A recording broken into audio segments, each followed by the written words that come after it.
बिस्मिल्लाहिर्रहमानिर्रहीम। अस्सलाम वालेकुम नाज़रीन, मैं हूँ आम शरी आरिफ हमीद भट्टी, आज लाहौर से मुख्तलिफ ख़बरों के साथ। नाज़रीन, जब से वज़ीर आज़म इमरान खान बने हैं, अपोजिशन ने उन्हें गिराने के लिए, उन्हें सिलेक्टेड कहने के लिए हज़ार हाँ कोशिशें की, डेटे दी। पे दर पे नाकामियों के बाद अपोजिशन का हाल ये हुआ कि वो वज़ीर आज़म इमरान खान से वज़ारत उज़्मा लेने की बजाय खुद पीडीएम बनाई और पीडीएम खुद ही तोड़ दी। खुद ही इस्तीफ़े मांगे इमरान खान साहब से, खुद ही इस्तीफ़े देने का दावा किया, उससे भी वापस हो गए। खुद ही पूरे मुल्क में एहतजाज का ऐलान किया, खुद ही नाकाम एहतजाज करने के बाद उससे वापस हो गए। खुद ही लॉन्ग मार्च का कहा, फिर उससे वापस हुए। खुद ही धरने का कहा, उससे वापस हो गए। अब अचानक अक्टूबर आता है और इमरान खान साहब आइन में तरमीम करके पार्लियामेंट में सेनेट और कौमी असम्बली से एक बिल मंजूर कराते हैं, जिसमें 51 बिल मंजूर हो जाते हैं, जिसमें सबसे बड़ा ओवरसीज पाकिस्तान को वोट का हक और दूसरा इलेक्ट्रॉनिक वोटिंग, जिसकी अपोजिशन सख्त जानी दुश्मन थी। बदकिस्मती देखें, 2017 में इलेक्ट्रॉनिक वोटिंग का एक्ट तमाम जमातों ने कहा था इसको कराया जाए। आज सिर्फ इसलिए मुखालफत कर रहे हैं कि इसका सारा credit goes to Imran Khan. अब कहते हैं अपोजिशन में जाना है। आज पे दर पे नाकामियों के बाद नवाज शरीफ भी अपनी जमात से नाखुश हैं। मौलाना फजलुर रहमान कहते हैं इसकी सारी वजूहत यह है कि आपने मेरे कहने पे अपोजिशन जमातों ने इस्तीफ़े नहीं दिए, इसलिए हमारी हर कोशिश नाकाम होती है। अपोजिशन में जितना एक दूसरे पर अदम एतमाद है, इस तरह यूनिटी हो नहीं सकती और इसीलिए कोई बड़ी मूवमेंट चला नहीं सके। इसीलिए इमरान खान साहब को 3.25 साल फुल खेलने के लिए मिल गए। गो कि इसमें महंगाई अरूज पर रही, इमरान खान का एहतसाब का दावा कामयाब नहीं हो सका, करप्शन में कमी नहीं आ सकी। लेकिन पीडीएम की किसी ऐसे एक्ट से इमरान खान कमज़ोर नहीं हुए, बल्कि मजबूत ही हुए। आज मुफाहमत के बादशाह आसफ अली जरदारी साहब लाहौर आ गए हैं। कहा जा रहा है कि वो मुस्लिम लीग काफ के सरबराह नहायत काबिल एहतराम साबिक प्राइम मिनिस्टर चौधरी शुजात हुसैन की इयादत करेंगे और स्पीकर कौमी असम्बली काफ लीग के सरबराह परवेज़ लाई से मुलाकात करेंगे। दूसरी तरफ उनके साहबजादा ने वजीर दफा परवेज खटक, जो इमरान खान का दरीना दोस्त है, उसके घर में जाके प्राइम मिनिस्टर को ललकारा। इसके बाद नाज़रीन, जब कोई अवाम के लिए जदोजहद होती है, जिसमें अवामी मसाइल का हल होता है, तो उसे कामयाबियाँ होती हैं। आप जानते हैं 1 साल से भारत में किसान प्रोटेस्ट कर रहे थे कि नरेंद्र मोदी ने उनके हकूक को इंटरनेशनल माफिया के हाथों बेच दिया।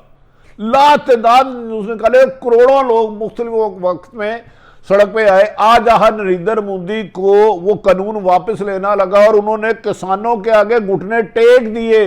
नरेंद्र मोदी फेल हो गया, नाकाम हो गया, क्योंकि किसान अपनी जात के लिए जदोजहद नहीं कर रहे थे, एनआरओ लेने के लिए नहीं कर रहे थे, कसूली मौक़िफ़ कर रहे थे। किसान कामयाब हो गए। एक भारत में लैद की पसंद की तरीकों का चलना अरूज पर, दूसरा अक़लियतों को आज़ाद मकबूजा कश्मीर में जुल्म तशद्दुद, और भारत की मोदी की इंसान सोज, इंसानियत दुश्मन पॉलिसियों की वजह से नरेंद्र मोदी कमज़ोर हो गए और जिसके बुलंद हुआ दावे कर रहे थे वो ज़रूरी कवानीन उनको वापस लेने पड़े। अब आ जाते हैं पहली स्टोरी की तरफ। नाज़रीन, इमरान खान ने जब आए थे उन्होंने कहा था मैं इनको रुलाऊंगा भी, जब घसीटूंगा भी, और ये सारे एक स्टेज पे इकट्ठे हो जाएंगे। उस वक़्त लोग कह रहे थे कि पीपल्स पार्टी और नून लीग ने एक दूसरे के मुखालिफ इलेक्शन किया है, लड़ा है, ये इकट्ठे नहीं होंगे, क्योंकि माजी में आसफ अली जरदारी मोहतरम नवाज शरीफ साहब को नासूर कह चुके हैं और शहबाज शरीफ अपोजिशन लीडर आसफ अली जरदारी के बारे में कह चुके हैं स्विस केस के अरबों रुपए मैं इनसे वापस लूँगा, महफिल फ्लैट के पैसे लूँगा, सिरे महल लूँगा और उनको गलियों में पटा डाल के घसीटूँगा लाहौर और लाड़काना की। लेकिन इमरान खान की हुकूमत जो बहुत ज़्यादा कमज़ोर नहीं थी, जिसे ताकतवर हलकों ने इत्तेहादियों को साथ मिला के बनाया, अननेचुरल इत्तेहाद था। इजलाई कैमक्यूम को साथ मिलाया गया, इमरान खान साहब के साथ मुस्लिम लीग काफ को मिलाया गया, बाप को बनाया गया, दूसरी एक दो और जमातों को बुलाया गया, लेकिन इमरान खान चलते रहे। लेकिन अपोजिशन पे करप्शन के इतने इल्जाम मुबैना अरबों रुपए के थे कि इस दौरान इमरान खान सब को नैब के जरिए गिरफ्तार कराने में तो कामयाब रहे। नवाज शरीफ साहब गिरफ्तार हुए, आसफ अली जरदारी साहब हुए, उनकी बहन हुई, खुर्शीद शाह साहब हुए, शहबाज शरीफ साहब हुए, हमजा शहबाज साहब हुए, शाहिद हकान अब्बासी साहब हुए, ख्वाजा आसफ साहब हुए, एहसन इकबाल साहब हुए और बेशुमार लोग गिरफ्तार हुए।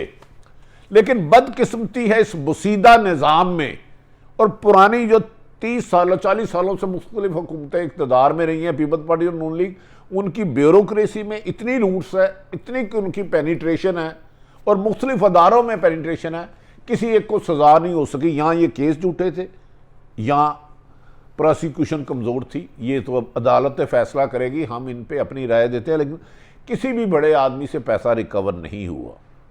इस दौरान तारीख की बदतरीन सतह पर डॉलर गया, सोने की कीमत बदतरीन सतह पर पहुंची, बिजली और गैस की कीमतें पहुंची, और गुड गवर्नेंस भी कोई अच्छी नहीं आई। लेकिन अपोजिशन जमातें भी माजी का जो बैगेज था उन पर करप्शन का, 3-3 दफ़ा हुकूमत करने का, लोगों का इत्मीनान हासिल नहीं कर सके। उन्होंने 12 कोशिश की, महंगाई के नाम को बेचने की, नहीं बेची गई। लाकानूनियत के नाम को बेची गई, नहीं बेची गई। उन्होंने कहा एहतसाब नहीं, इंतकाम हो रहा है, लोगों ने नहीं कहा, क्योंकि लोग इन दोनों जमातों को, पीपल्स पार्टी और नून लीग को 3-3 दफ़ा आजमा चुके थे।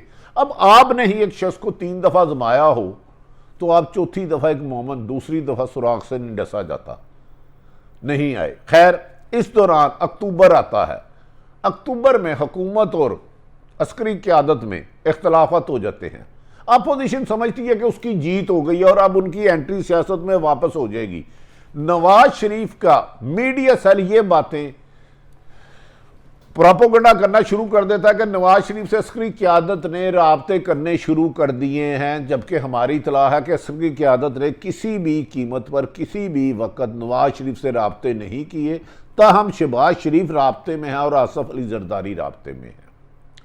इनका प्रोपेगेंडा, इन्हें उम्मीद हो जाती है कि जब अक्टूबर में इख्तलाफात होता है एक बड़ी पोस्टिंग पर DGI की, ये समझते हैं कि अब हमारी बारी आ जाएगी और इमरान खान गलती कर लेगा और अदारों से टकरा जाएगा। याद रख लें, जो दीवार पे सर मारता है दीवार नहीं टूटती, सर टूट जाता है।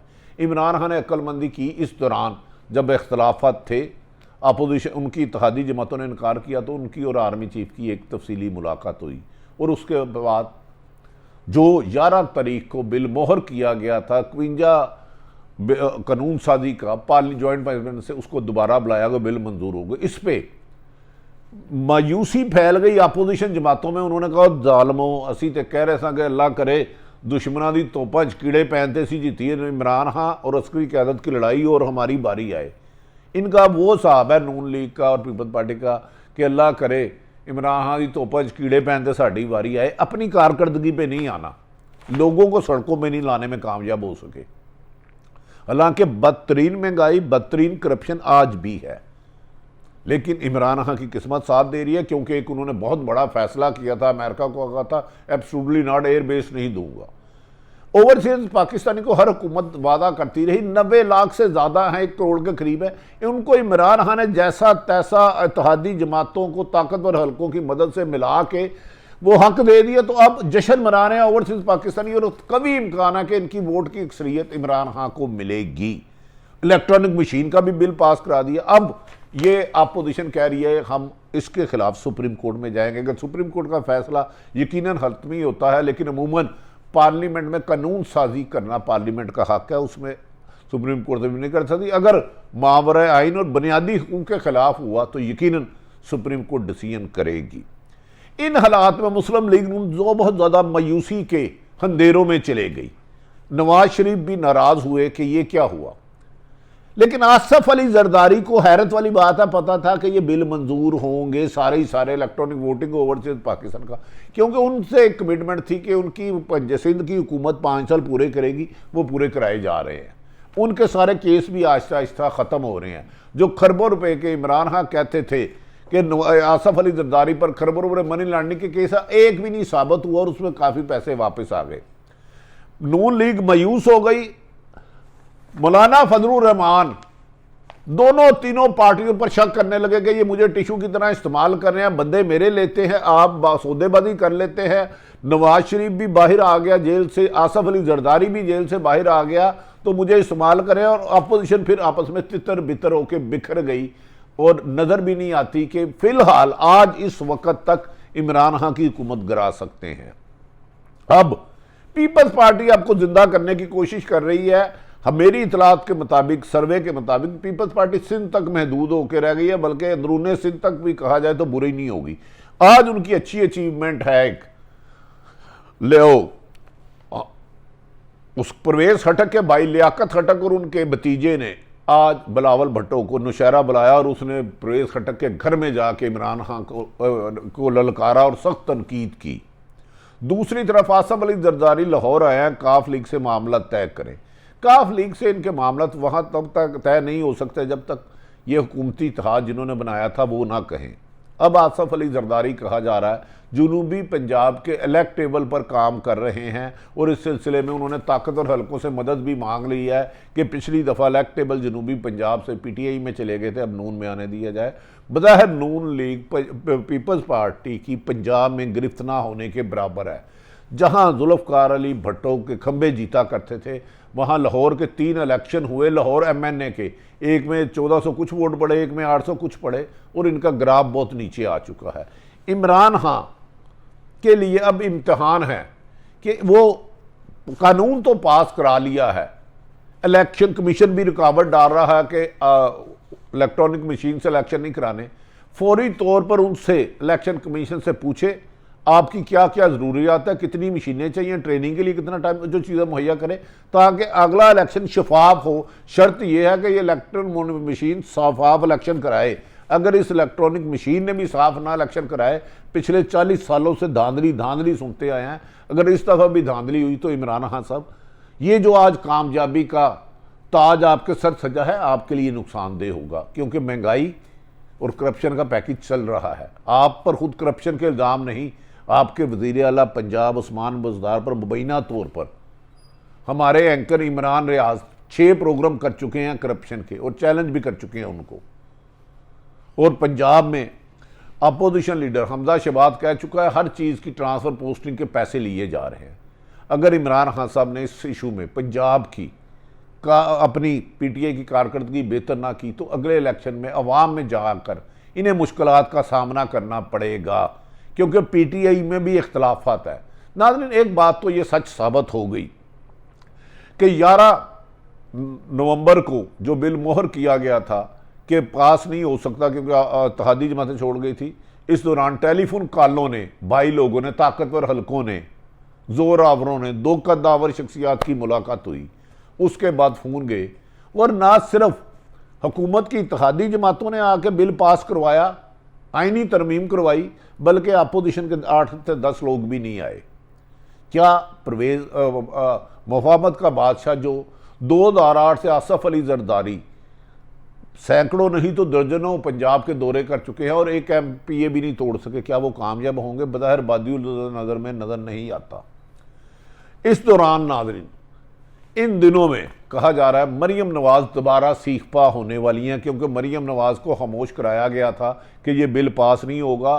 शहबाज शरीफ के बैकडोर रातों के अंधेरों में होने वाली मुलाकातों पे यकीन दहानी गई है, ताकतवर हल्के न्यूट्रल हो गया, लेकिन बिल पास होने पर मरियम नवाज़ दोबारा ट्विटर पर गर्म हो सकती है। नाज़रीन, तमाम सूरत हाल आपके सामने रखी अपने।